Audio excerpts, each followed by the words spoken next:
السلام علیکم جی، مائی نیم از اسما شیخ، welcome to my channel. تو آج ہم بات کریں گے جودھ پور کے قلعے کے بارے میں، جسے مہران گڑھ کہا جاتا ہے۔ جودھ پور کا قلعہ مہران گڑھ ایک چٹائی پہاڑی کا تاج ہے جو ارد گرد کے میدان سے 400 فٹ اوپر اٹھتا ہے اور زمین کی تزئین کے ساتھ ڈھلنے کے لیے دونوں ہی دکھائی دیتے ہیں۔ راجستھان کے سب سے بڑے قلعوں میں سے ایک ہے۔ اس میں کچھ بہترین محلات ہیں اور اس کے میوزیم میں ہندوستانی درباری زندگی کے بہت سے انمول آثار محفوظ ہیں۔ کہا جاتا ہے 5 صدیوں سے مہران گڑھ راجپوت قبیلے کی سینئر شاخ کا ہیڈ کوارٹر رہا ہے، جسے راتھور کہا جاتا ہے۔ ان کے بارڈر کے مطابق اس قبیلے کے حکمران خاندان نے پہلے دور میں کونج، جسے اتر پردیش کے نام سے جانا جاتا ہے، کو کنٹرول کیا تھا۔ قرون وسطی کے دیگر ممتاز راجپوت حکمرانوں کی طرح، جن میں مشہور پرتھوی راج چوہان بھی شامل ہیں، انہیں 12ویں صدی کے آخر میں افغانستان سے آنے والے حملہ آوروں نے شکست دی۔ یہ تباہی ابتدائی راجپوت قبیلوں کی خلل اور ہجرت کا باعث بنی، جس کی قیادت انہوں نے کی۔ کہا جاتا ہے راتھور ماروا کی پالی میں آئے جو اب وسطی راجستھان ہے۔ یہ دعویٰ بھی کیا جاتا ہے کہ وہاں بسنے والے تھے تاکہ برہمن دیہاتوں کو مویشی سے جھنجھوڑنے والے مقامی قبائل سے محفوظ بھی رکھا جا سکے۔ کہانی کچھ خیالی لگتی ہے، لیکن راجپوتوں کو تفویض کردہ روایتی کرداروں میں سے ایک میں پجاری ذات کا تحفظ ہے۔ پالی میں ان کا کام خطے میں ان کی طاقت کو پھیلانے کی بنیاد تھا۔ راؤ چندر، جن کا دور 1385 سے 1428 تک رہا، ماروا میں حکومت کرنے والے 12ویں راتھوڑ نے مندروں میں اپنا دارالحکومت قائم کیا۔ راتھوڑ نے منڈور میں اپنا دارالحکومت قائم کیا، جو اس نے جہیز کے ایک حصے کے طور پر حاصل کیا تھا۔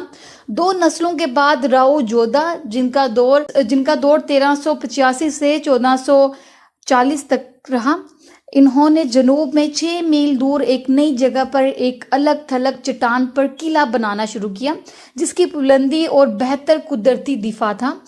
جودھ پور وہ قصبہ جو اس کی بنیاد پر ابھرا، اس کے نام پر رکھا گیا۔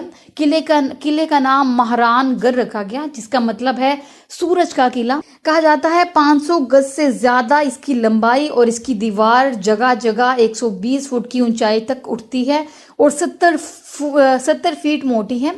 جودھا کے جانشینوں کے لیے یہ دفاع ضروری تھا، اگرچہ ہمیشہ مناسب نہیں ہوتے۔ قلعے کی بنیاد کے بعد کی صدیوں کو راجپوت قبیلوں کے درمیان دشمنی اور دیگر بیرونی خطرات کی وجہ سے نشان زد کیا گیا تھا۔ اس خطے پر غالب اثر و رسوخ کا دعویٰ پہلے سلطنت دہلی اور بعد میں مغلوں نے کیا۔ جیسے کہ انہوں نے ہندوستان میں اپنی سلطنت بنائی، مغلوں نے راجپوت ریاستوں مارور اور راجستھان میں اس کے پڑوسیوں کو زیر کرنے کی کوشش کی، لیکن وہ انہیں ختم نہیں کرنا چاہتے تھے۔ زیادہ تر قائم ہندوستانی حکمرانوں کو انہوں نے ماتحت اتحاد کی شرائط پیش کرنے کو بھی ترجیح دی۔ کہا جاتا ہے سلطنت کی خدمت بھی کی۔ انہوں نے کہا اور آپ اپنی آبائی زمینوں پر کنٹرول برقرار رکھ سکتے ہیں۔ مارور میں 1581 سے 1680 کے درمیان حکمرانوں کی لگاتار 4 نسلوں نے اس گئے اور وفادار اتحادی بن گئے اور حقیقت میں سلطنت کے جاگیردار سردار بن گئے، لیکن اس مرحلے سے اور بعد میں کئی دہائیوں تک مغلوں کے ساتھ مفاہمت ٹوٹ گئی۔ جودھ پور کے شہر اور قلعے پر قبضہ کر لیا گیا اور اسی طرح راتھوروں کو ان کی اپنی بادشاہی میں گوریلا طرز کی مذمت پر کم کر دیا گیا۔ اس نے معلومات کو آسان نہیں بنایا کہ جے پور اور بیکانیر جیسی سرحدی راجپوت ریاستوں کے ساتھ ان کے تعلقات بھی اتار چڑھاؤ کا شکار رہے۔ ان غیر مستقیم وقتوں میں مہران گڑھ جیسا قلعہ بڑی طاقت اور وقار کی چیز تھا۔ کہا جاتا ہے آج کی شرائط میں یہ ایک طیارہ بردار بحری جہاز کے مالک ہونے کی مترادف ہوگا۔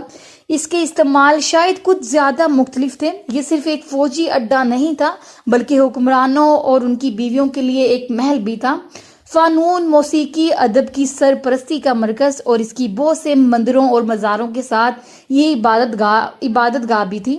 یہ متنوع استعمال بہت سی عمارتوں میں جھلکتے ہیں۔ کہا جاتا ہے راتھور قبیلے کے موجودہ سربراہ اور قلعے کے متوالی مہاراجہ گج سنگھ نے عمارتوں کو محفوظ کیا اور میوزیم کو اپنے پیشراؤں کی زندگیوں کے ریکارڈ کے طور پر تیار کیا۔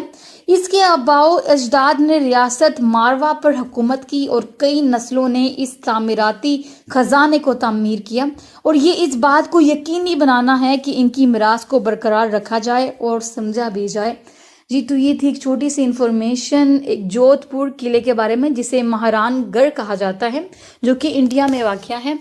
امید کرتی ہوں ویڈیو اچھی لگی ہوگی۔ ویڈیو اچھی لگی ہو تو میرے چینل کو ضرور سبسکرائب اور ویڈیوز کو لائک کر دیجیے گا۔ تب تک کے لیے اللہ حافظ۔